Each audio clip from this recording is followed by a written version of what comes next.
Hi, I'm Adrian Gartner Lopez, and this is the evidence tree of the subject contemporary world. Today I'll have the honor to talk about and briefly, yet completely explain the factors, events, and consequences on how society has been transformed by globalization on the last decades. Some of the events this current era of the world, all the way from the crisis from the socialist bloc until the current times, include the collapse of the Soviet Union, 1991.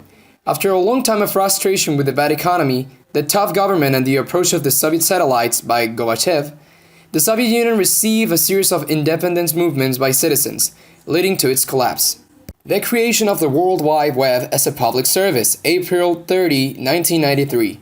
The World Wide Web is an interconnected network meant for the automatic information sharing between scientists across the world in 1989, but with the demand, Tim Berners-Lee made official its public use by 1993. First cloned animal, July 5, 1996. Dolly, a Finn-Dorset sheep, was the world's first mammal to ever be cloned from an adult cell, all the way back from 1996. This meant a significant breakthrough in modern science. The 9/11 terrorist attack on the U.S. World Trade Center. September 11, 2001. On September 11, in the year 2001, a terrorist extremist Islamic group known as Al-Qaeda hijacked 4 airlines and carried them for a suicide attack against specific targets in the United States, taking down the World Trade Center in New York, killing several amounts of people. Facebook is launched February 4th, 2004. From what was known as a social networking website for Harvard in 2003, it became the biggest public social network in the present world by Mark Zuckerberg in collaboration with other students 12 years ago. These events truly sound familiar to some, since they have changed our society's behavior during their times. But what's the theming on all these events? Let me introduce you 4 crucial periods and ideologies that have been fundamental during these past decades. Globalization, terrorism, unipolar world, and the digital era. We'll start with the first one. What is globalization? It's a well-known term that refers to the process of interaction and integration among people, companies, nations, governments, communities, all driven by cooperative concepts such as international trade, economical investment, and in the current times, science and technology. And we proceed with terrorism. What is it? It consists of criminal activity, and it encompasses a range of said activity, designed to intimidate and instill fear over a community, also considered as a violent act or act dangerous to human life in violation of the criminal laws of the United States or any state to intimidate or concern a government, the civil population, or any segment thereof, on furtherance of political or social objectives. Putting it in perspective, our world is unipolar. We're all committed by the effects of a single country. But what exactly is a unipolar world? As I stated before, unipolar means that everything resides and depends on one main point. In this case of the world, it describes the power structure when one superpower dominates alone. An example is that after the events of the Cold War, the abolition of the Soviet Union meant that the bipolar world broke, and now the United States is considered the only sole world superpower, and responsible of the current unipolar world. And for the last one, we've come to the current times, the digital era. Considering the past 2 decades as the golden part of it, covering also our present as a society that relies on communication and technologies, we've come to the digital era, which is basically the dependence, development, and integration of devices that transfer information by discrete numerics. This concept can be pretty vague on its own, but consider this.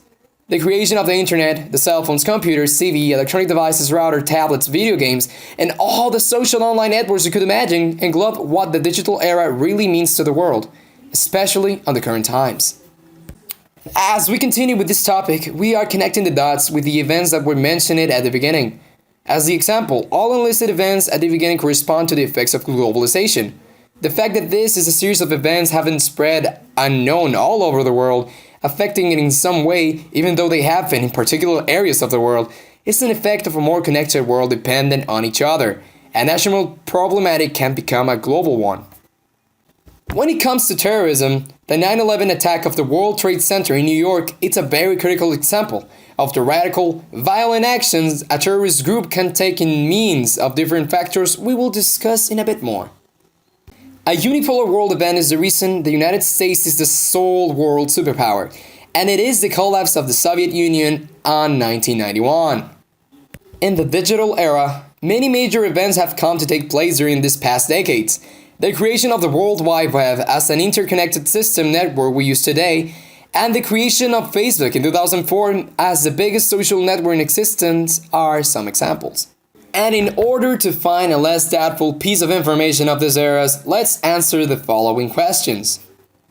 Why did globalization emerge? Globalization emerged as a reaction of the growth of each nation and the need of an interconnection of them in order to find more resources, to develop different inventions, and to integrate different communities of people, mixing cultures and creating a more connected and diverse society.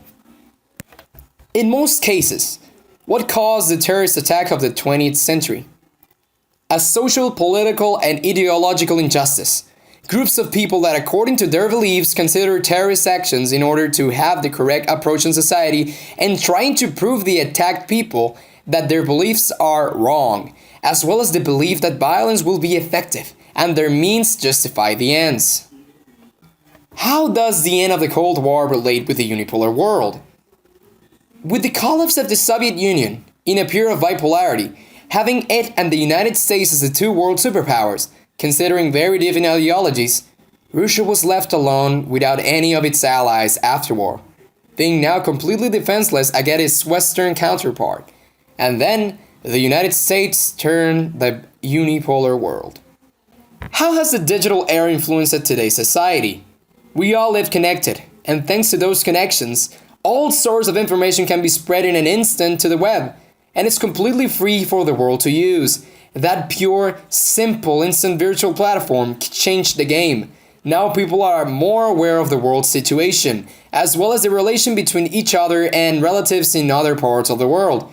Communication, integration, and relation were boosted in this area, as they continue to do so. Well, as we finalize with this topic, and overall the course, we are truly sure that our world is moving forward. And that's a good thing. Looking bright, changing our rules, being open-minded, and well, more connected with each other than ever before. Economic, social, technological changes have been developing in an exponential way, even more from the 20th century all the way to the present. We have gone through wars, insecurities, crises, just like in the 1940s, putting the world on its edge. But well, it ended, and we grew from that. That's what matters. So let us be proud of this change and let us all build this world into a better shape. Let us expect the unexpected from this wonderful contemporary world. Thank you.